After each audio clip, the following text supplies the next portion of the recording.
Let's get some more business news now with Tyler Orton from Business in Vancouver. Good morning, Tyler. Good morning, Sonia.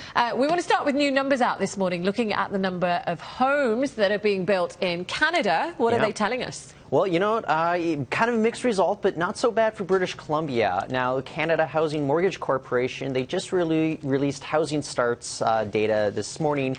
And overall, for the entire country, it kind of falls below a lot of estimates that economists were having. If we take a look at the numbers, we can see that in Canada, we saw a big drop-off in December compared to the previous month, from 212,000 housing starts annualized to 173,000 just between that 1 month.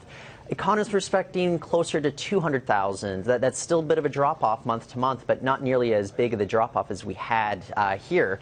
But it's a whole different story in British Columbia. Surprise, surprise, we actually outperformed the rest of Canada.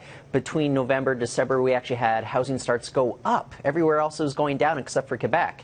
And the other thing that I do want to highlight here is in Metro Vancouver specifically, housing starts were at 21,600 for the month of December. That's about the same that they had in the month of November as well. And that December number is in fact the highest we've seen since 1993, December of 1993. So it just seems as if no matter what is going on in the rest of the country, BC and Vancouver especially, we're just going to keep outperforming, the rest of Canada. So I don't know, we can't help it. So we just can't cool down, Sonia, with regards to the housing starts. Yeah, that backs up my observations of every street I seem to drive up on. There's a new house being built. Exactly. Well, I want to talk about American Apparel. Now, we know that this company has been going through some troubles lately, and now they might get a new buyer.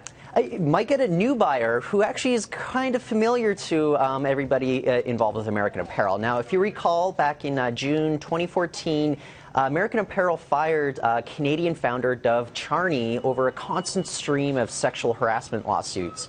Well, he's back, and he's leading a $300 million U.S. bid for the company, and it's backed by the Hagen Capital and Silver Creek Capital.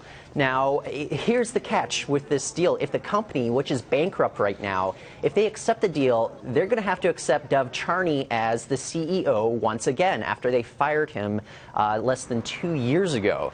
So guess what? They actually rejected a bid from Charney just a few months ago when he had a $200 million bid to come back into the company.